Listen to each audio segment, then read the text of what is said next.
In Utah's drought emergency, some parts of the state may come up short on water this year. This isn't the story you expect when you think of Utah. Not the arches, the red rock, or the snowy peaks. This is the story of rivers drying into cracks, of lifelines turning to dust, and of a desert that's forgetting what water feels like. Once vibrant waterways now rush too fast to nourish anything, leaving behind scorched valleys and silent wildlife. It's declared a new state of emergency for drought. A plan for the Colorado River is being fast-tracked, with numerous states agreeing to release more water. But into this fragile landscape came an unlikely force of hope. Not scientists, not machines, but beavers. Nature's forgotten engineers. Could they really fix what humans broke? Could a rodent save a desert? Let's find out. The river that lost its pulse. There was a time when Utah's rivers moved like lifelines through its desert terrain. These weren't mighty, roaring rivers, but they were enough. Enough to flood nearby meadows, feed wetlands, and keep shrubs and grasses alive. Enough to sustain ecosystems that, though modest, thrived in this arid climate. But by the mid-1800s, everything began to shift. Settlers arrived. They needed fields, pastures, and towns. Water became a resource to control, not share. Rivers were diverted, dammed, and drained. Canals carried their flow into farmland. What was once a meandering system became a series of straight, rushing trenches.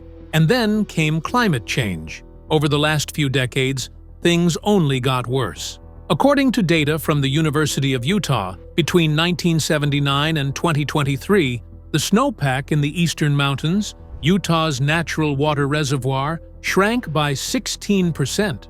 Snow now melts earlier, nearly 9 days sooner, meaning less water flows during the vital spring runoff. The streams are growing weaker. On top of that, wildfires stripped riverbanks of their vegetation. Rainfall that once soaked in now rushes off, carrying soil with it. Riverbeds get choked with sediment. Gullies form. Banks erode. What was once a rich network of living water has narrowed into ditches. The river's pulse isn't just fading, it's being forgotten. A landscape on the edge. When the rivers began to dry and race forward, the rest of the land followed in decline. Meadows shriveled. Wetlands vanished. Shrubs, once kept alive by seasonal flooding and slow seepage, turned to brittle sticks. Utah's desert, never lush to begin with, started losing the little green it had. Without water lingering in the soil, even the hardiest plants gave up. The rivers no longer spread their life outwards. They carved narrow, fast-moving channels that bypassed everything. The damage wasn't just visible on the ground, it showed up in state reports.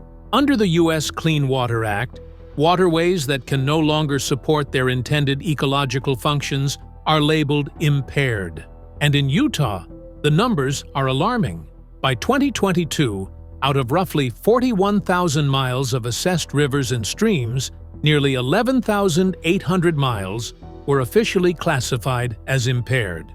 That means more than a quarter of Utah's water systems are failing. They can't support aquatic plants, fish, or the larger food webs tied to them. Nowhere is this collapse more visible than in the Great Salt Lake. Since 1850, the volume of water feeding the lake has dropped by nearly 40%. From 1986 to 2022, the lake's surface dropped 22 feet, and its area shrank from 2,300 square miles to just 926. That drop isn't just numbers, it's a warning. As the lake recedes, toxic sediments that were once hidden now rise into the air. The shrinking of the Great Salt Lake isn't a fluke. It's the clearest sign that Utah's water crisis is deep and far-reaching. Enter the beavers. In the face of all this decline, the solution didn't come wrapped in steel or science fiction. It came in fur. In 2019 and 2020, scientists from the University of Utah launched a bold experiment. They're looking into is a bit creative. It's by imitating a rather industrious and aquatic animal. Take a look. Reviving the dying Price River with the help of beavers. These animals aren't just cute, they're natural engineers. Their dams slow water, create ponds, raise groundwater levels, and rebuild ecosystems from the ground up. But Utah's deserts aren't exactly forgiving. The beavers chosen for the project were carefully prepped. After a short quarantine, health checks, and a microchip implant, they were released into the parched region. Some didn't make it. Extreme drought, summer temperatures over 100 degrees Fahrenheit, and natural predators took a toll. Others didn't stay put. They moved miles downstream, searching for better conditions. Yet even under such stress, some of the beavers got to work.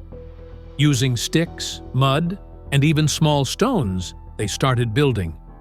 The first dams slowed the river's rush, reduced erosion, and began to reshape the land. It wasn't instant, and it wasn't easy, but the signs were there. These rodents, in one of the harshest environments in the country, were beginning to succeed where humans had failed. Now, first, like always, be sure to hit the like button down below.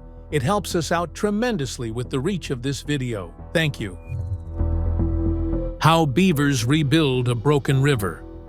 A beaver dam may look simple, but its impact is profound. Once a barrier rises in the riverbed, everything changes. The current slows down from a fast-moving 3 feet per second to a gentler 1 to 1.6 feet.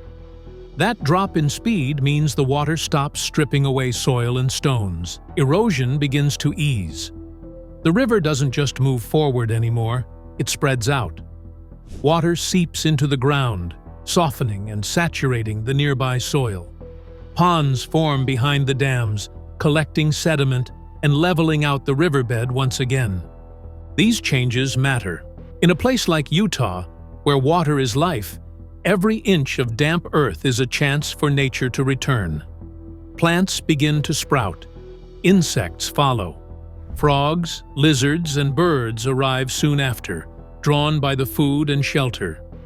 The river valley starts to recover, not just in appearance, but in function. Wetlands slowly re-emerge. Biodiversity, once chased away by drought and degradation, starts to rebuild itself around the still waters. It's still early. The Price River hasn't fully healed. But where there was once a lifeless ditch, there are now signs of life. All thanks to the quiet, persistent work of a few determined beavers. A natural defense against fire and drought. Beaver ponds don't just help rivers, they protect entire landscapes. In wildfire-prone states like Utah, that's a game changer.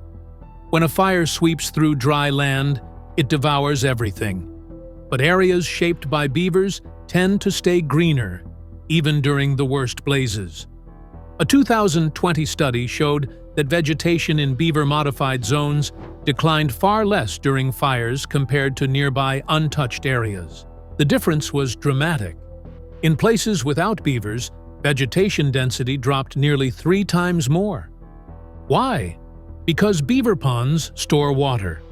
That stored moisture keeps the soil damp and plants hydrated, creating natural fire breaks. These wet zones slow the spread of flames and give wildlife a refuge when everything else burns. And that's not the only benefit.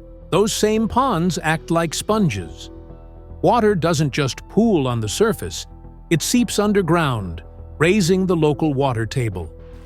During droughts, the stored groundwater can slowly return to streams, helping maintain flow when everything else dries up. In Colorado, studies found groundwater levels near beaver dams rose by up to 5 feet. It's a quiet but powerful system, one that fights drought, resists fire, and offers a second chance to places on the brink, all because of one species. Can beavers save the Great Salt Lake? The Great Salt Lake is shrinking fast. Its surface has dropped over 22 feet since 1986, and its size has been nearly cut in half. As water recedes, layers of toxic sediment once buried underwater are now exposed to wind and air. And yet, strangely enough, beavers might be part of the solution. Here's how. When beaver dams create ponds, more water stays on the land for longer. Instead of rushing downstream, it slows down, spreads out, and seeps deep into the ground. That water doesn't just vanish, it becomes groundwater.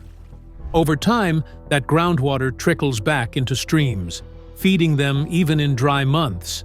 If done at scale, this process could stabilize rivers and recharge aquifers that eventually feed into lakes like the Great Salt Lake. There's a catch, though. In the short term, beaver dams actually reduce river flow. Water that once reached the lake now lingers upstream. That's why the Price River project won't directly help the Great Salt Lake. It's not even a tributary. But it's a test case. If beaver-led restoration works here, it could be applied across the state. The real question now isn't whether beavers can help. It's whether we're ready to let them try. Building like beavers. Sometimes, beavers need a little help. In Utah's harsh deserts, conditions can be too extreme even for nature's best engineers. That's why researchers working on the Price River project decided to take a new approach. Build like beavers. Not to replace them, but to give them a head start. Using only natural materials, branches, logs, stones, teams of scientists and conservationists began constructing simple starter dams. Wooden posts were driven into the riverbed, then woven with flexible sticks to form a loose, water-slowing barrier. It's not as sophisticated as a beaver-built dam, but it does the job. These structures create calmer zones where beavers feel safe to settle and start building real dams of their own. It's a clever partnership. People use their tools to make the landscape a little more welcoming. Beavers, in turn, take over and do what they've always done: build, reshape, and restore. Future releases are already planned, and with each one, researchers are learning what works best, what tree types beavers prefer, how many beavers are needed in one area, and how far they tend to roam. It's not about forcing nature to recover. It's about nudging it in the right direction, then letting it take over. This is not just a story about rivers or rodents. It's about rediscovering how nature heals itself when given the chance. In a land where water is more precious than gold, the beaver is quietly reminding us that even the smallest hands can shape the biggest changes. Utah's rivers may still be fragile, but they're no longer forgotten. With every dam, every pond, and every green shoot, a silent recovery is underway. It won't be fast, it won't be easy, but it's possible. And maybe, just maybe, the beavers are leading the way. For the rest of us, the question is, will we follow?